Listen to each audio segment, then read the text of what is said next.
Har du hørt om Monkey Guard? De laver customized tandbeskytter.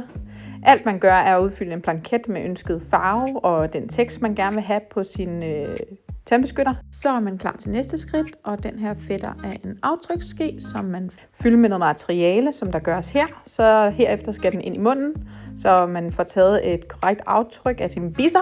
2 minutter tager det, men det hjælper åbenbart at se lidt badass ud, mens man render rundt eller smider nogle håndtegn. Det var der flere, der gjorde. Og så kan man få skinnen ud igen, og aftrykket er taget, og det sender man simpelthen bare afsted sammen med blanketten. Cirka 12 dage senere lander tandbeskytteren, og Mikkel han får sin her.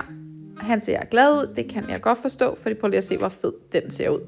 Det kan godt være lidt svært at få den løs, men det giver rigtig god mening, eftersom at den er skræddersyet og passer perfekt til Mikkels mund. Men for en god ordens skyld, lad os lige høre, hvad Mikkel siger. Fylder ingenting. Fylder ingenting. Hvordan er der på så? Altså, som om jeg ikke har dem. Så kæmpe anbefaling herfra. Bestil din Monkey Guard i dag.